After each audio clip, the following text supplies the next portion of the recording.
Good morning, good afternoon, good evening to everybody now again listening and viewing this portion of the musing of the Knights of Rizal, the Know Your Knights portion.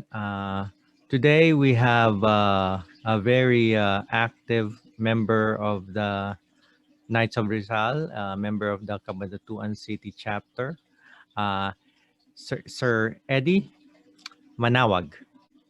Hello, Sir Alwin. Greetings to our audience for this particular episode of your esteemed program. I would like to take this opportunity to thank you, Sir Alwin, for inviting me to be here and to share my experiences and thoughts as a Knights of Rizal member. I'm Sir Edison Flores Mamawag, KCR, from the Knights of Rizal Cabanatuan City Chapter. Can you tell me about your background in the Knights of Rizal, how you started in the Knights of Rizal? On the year 2013, I was one of the awardees of the Jose Rizal Model Students of the Philippines, and it was the silver batch of the Jose Rizal Model Students of the Philippines program, spearheaded by the Knights of Rizal Supreme Council.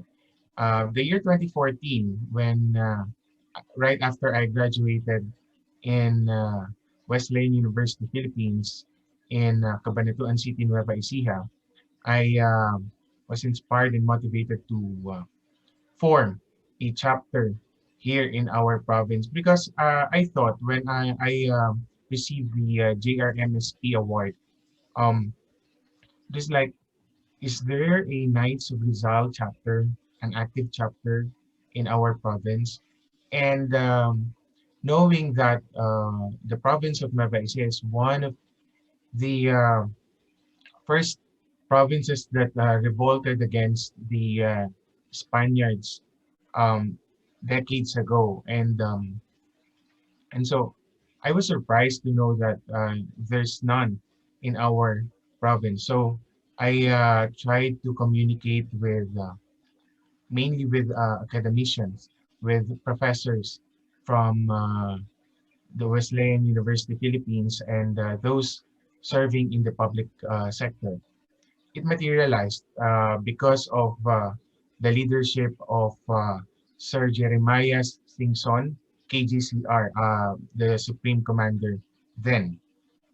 We were chartered July 10, 2014. Right now, we have more than 10 active members, and maybe it's not that big as to what other chapters are having.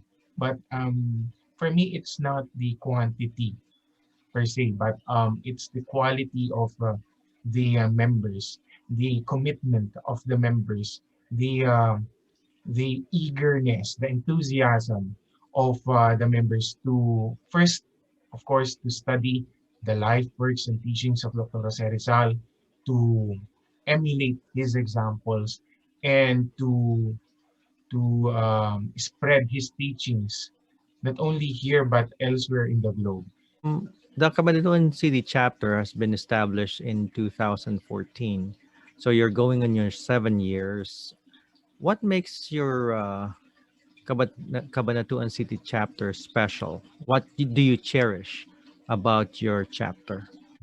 We held before the Rizal Run, Walk, and Roll activity includes persons with disabilities. And so we have the normal runners, walkers, and we also have those sitting in their wheelchairs and those people who have uh, impaired eyesight. And so we really enjoyed that event because it's very inclusive and it's really engaging with the members of the society. The local community supported it overwhelmingly. In fact, our chapter then has no operational funds, and we were able to fund the activity, the materials, the other expenses of activities through the support of the members, the pioneer members of the Knights of Rizal Cabanatuan City Chapter and its partners. And aside from that, I think what's special with our chapter is that um, our age group is properly balanced in such a way that we have the young ones from as young as 20, 21, and up to as old and as matured as uh, 63, 64 Right. years old. We engage also the youth. We uh, we try to accommodate some youths as observers in our fraternal meetings, in our stated meetings of the chapter, and we try to squeeze ideas and some insights from them so that we can process it and have a decision making based upon recommendations of our members and also those from our counterpart organizations, mainly of the youth and of the ladies. Should youth be used as an excuse to in not establishing a chapter that turned out to be very successful, such as yours? Thank you for that question. I was 23 years old then when I tried to establish a chapter of the Knights of Rizal here in Nueva Ecija, and I did a lot of research about the Knights of Rizal because for me, if one wants to establish a chapter in their locality or with their peers and other people, other professionals, I guess the first element is that you have to know what the organization is all about, what is its vision, what is its mission, and what are its objectives. And so, with your knowledge, with the knowledge that I gathered from the internet, from respectable Knights of Rizal and the international headquarters, I was able to present with the pioneer members, then pioneer postulants, what Knights of Rizal is all about. We held the Rizalian Conference on the year 2014, and we have invited one professor from Wesleyan University, Philippines, a graduate of Ateneo de Manila, um, who was really inspired and motivated as well in the local history of Nueva Ecija, most especially the city of Gapan. What he left with us, the idea that perhaps Dr. Jose Rizal visited one of the great generals from Nueva Ecija province, who is General Pantaleon Valmonte, one of the revolutionaries then, who was once one of the heroes of the first cry of Nueva Ecija. There was a story. It's not proven, but it has been passed on to generations of the Valmonte family that Dr. Jose Rizal once traveled to Capan City and visited their home before going to Tarlac. Once you establish a chapter, it's not actually the establishment of a chapter that is very challenging, but how to maintain it. Now we are here, we are very active, we are very much engaged with the internet, and Yeah. because of the pandemic, it's really the platform that we are able to mobilize to reach out to other people. Um, I wanted to. You have very noble goals, not only for your chapter, but also uh, in your province of Nueva Ecija. What do you think is the ideal relationship between a chapter with your goals, with your noble goals, and the international headquarters? With that, I think the local chapters should be communicative and well, let me say very open with connections with the stakeholders and with the international headquarters because the international headquarters, most specifically the Supreme Council, plays a crucial role in not only in the establishment of a chapter, but also in the guidance of the programs, activities, and projects being implemented by the local chapters. Because as Knights of Rizal, we are like diplomats. We are we are ambassadors of our organization. We represent our organization with or without the KOR barong, with or without the insignia or the medals that we wear. Um, the Knights of Rizal International Headquarters and the Supreme Council must always be communicated at all times. And with the stakeholders, it is very crucial for a chapter to establish strong linkages and a good network and a sense of bond, a good bond with stakeholders in their communities. Now, is there any personality in the Knights of Rizal? Is there any past and present that you look up to? That is your role model in as a knight. I really look up to some of the personalities in the Knights of Rizal, mainly first with Sir Pablo Trillanan. I saw how dedicated he is in conserving the heritage and the history of the Philippines.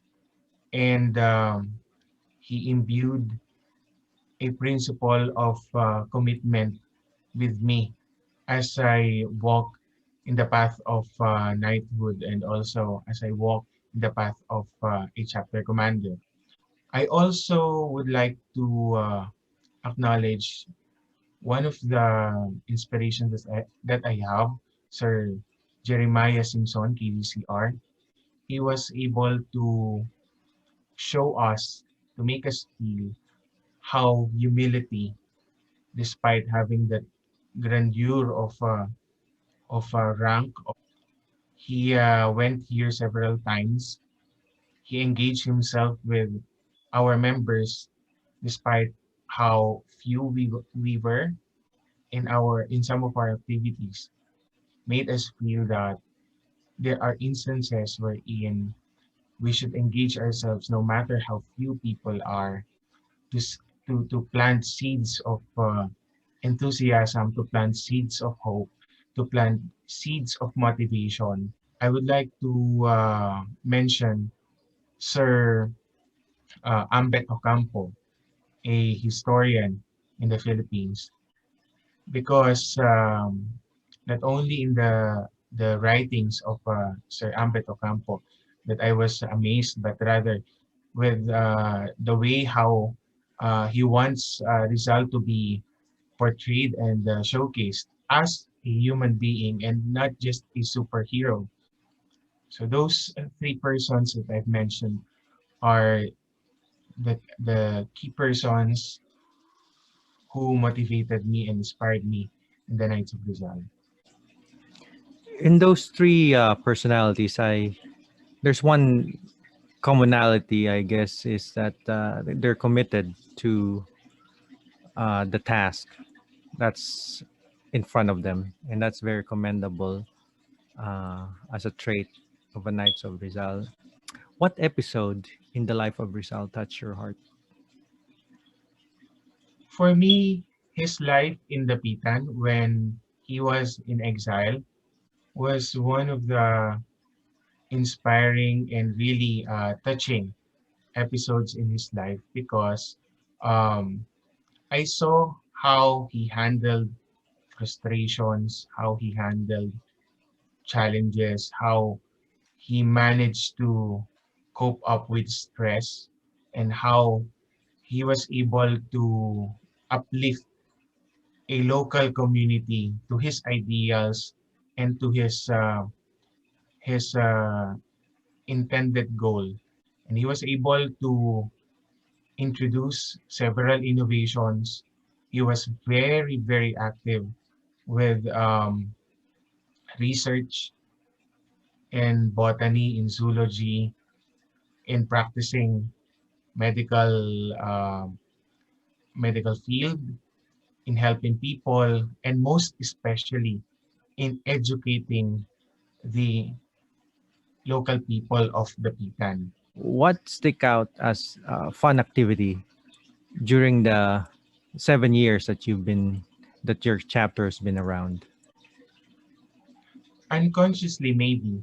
Um, this is just a random thought that came into my mind now for that question. I guess it's really the foodgasm that we have. Our members being here in the rice bowl of the Philippines, we are able to enjoy ourselves, the company of one another, with the good foods that we have here in the province, and having good conversations while having good foods. Sir Eddie, in the books that Rizal wrote that moved the nation, uh, in your own uh, research and reading, which character in these books represents your values? I guess it's the characters of Elias and Crisostomo Ibarra and their relationship with one another. It's uh, it's a sample of fraternity. It's a sample of fraternal brotherhood of the Knights of Rizal, where we are standing not only as fellow Filipinos or being citizens of the world, because we have members from other countries or those who possess other nationalities. So it's really the fraternal brotherhood, the fraternal bond between Elias and Ibarra that I guess is very important.